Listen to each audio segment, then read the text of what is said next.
देखिए यहाँ पे एनसीईआरटी क्लास 10 एक्सरसाइज 5.3 है, ये एपी का थर्ड का 4th नंबर क्वेश्चन है। इसमें आपके पास गिवन है दो चीज़ें, A3 equal to 15 and sum of 10 terms या कि S10 इक्वल टू 125, और यहाँ थर्ड टर्म का वैल्यू 15 दिया है और सम ऑफ 10 टर्म्स 125। तो आपको फाइंड करना है यहाँ पे कॉमन डिफरेंस और 10th टर्म जो होगा उस एपी का क्या होगा। तो हमारे पास दो चीज़ें दी हुई हैं, तो इस दोनों की मदद से देखते हैं हम लोग क्या निकाल सकते हैं यहाँ पे। तो अकॉर्डिंग टू क्वेश्चन हमारे पास क्या दिया है, सबसे पहले A3 इक्वल टू 15 दिया है। आपको पता है A plus 3 minus 1 into D को आप क्या लिख सकते हैं, A3 लिख सकते हैं। तो यहाँ पे A का वैल्यू भी नहीं पता है आपको और D का वैल्यू भी नहीं पता है, लेकिन A3 का वैल्यू क्या दिया है 15। तो A plus 2D equal to क्या आ गया 15 आ गया। तो देखिए आपको एक इक्वेशन बनता हुआ यहाँ पे दिख रहा होगा, A plus 2D equal to 15। यहाँ पर आपको पहला इक्वेशन मिल गया। ऑल्सो आपके पास और क्या दिया हुआ है, साथ ही में S10 का वैल्यू भी दिया है जो कि है 125। अब आपको S10 का वैल्यू पता, Sn का फॉर्मूला पता है जो कि होता है n/2 2a plus n minus 1 into d. तो यानी कि 2a plus 10 minus 1 into d equal to 125।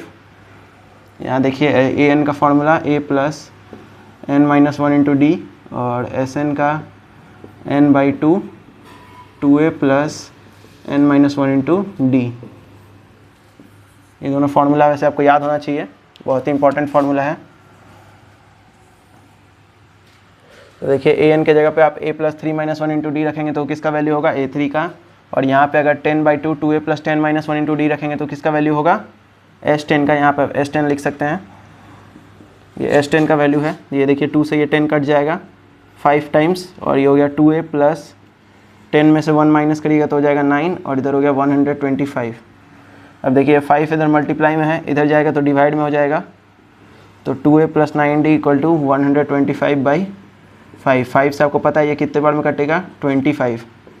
तो 2a plus 9d equal to 25, ये आपका सेकेंड इक्वेशन हो गया। अब आपको दो लीनियर इक्वेशन मिले, किसमें, a और d में, 2 वेरिएबल्स के साथ। तो ये काफ़ी ईजी हो जाएगा आपके लिए सॉल्व करना।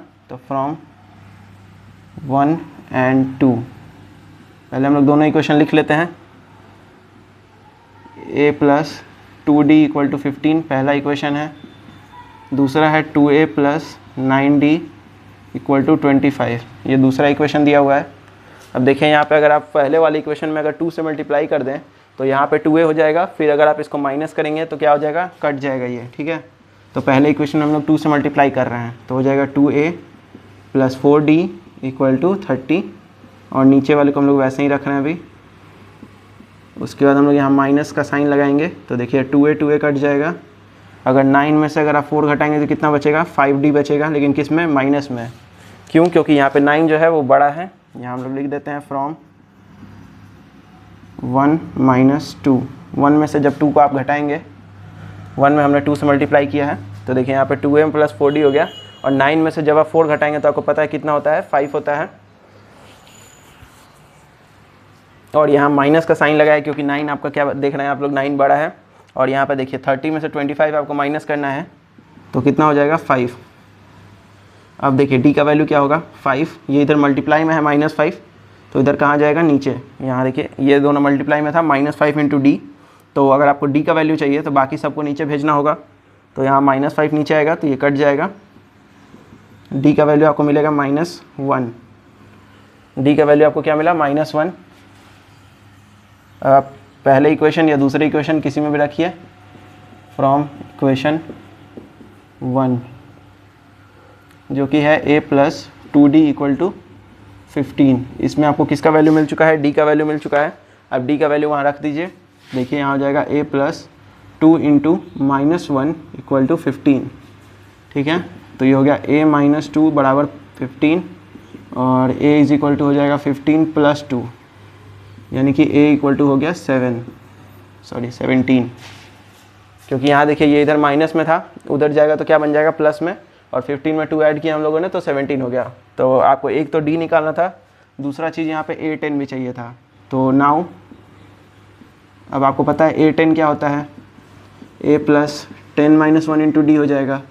कैसे, आपके सामने फॉर्मूला यहाँ लिखा हुआ है। अगर आपको a5 यहाँ पे हमने a3 निकालना था तो a plus 3 minus 1 into D लिखा। अगर आपको a 10 निकालना है तो यहाँ a + 10 - 1 × d लिखेंगे तो क्या हो जाएगा, देखिए यहाँ पे a का वैल्यू है 17, 10 में से 1 सब्ट्रैक्ट करिएगा तो 9, और d का वैल्यू आपके पास आया है -1, तो यहाँ -1 लिख दीजिए। ये हो गया 17 - 9, यानी कि a 10 का वैल्यू क्या हो गया 8। तो हेंस आप लिख सकते हैं, हेंस जो भी वैल्यूज़ आपको निकालने थे वो लिख दीजिए यहाँ पे, d = -1 एंड a = 8। तो यही आपका आंसर है, सॉरी a = नहीं, a 10 है हमारे पास, a 10 = 8। ठीक है, तो इस वीडियो में इतना ही था। वीडियो को लाइक करिए और चैनल को सब्सक्राइब करिए।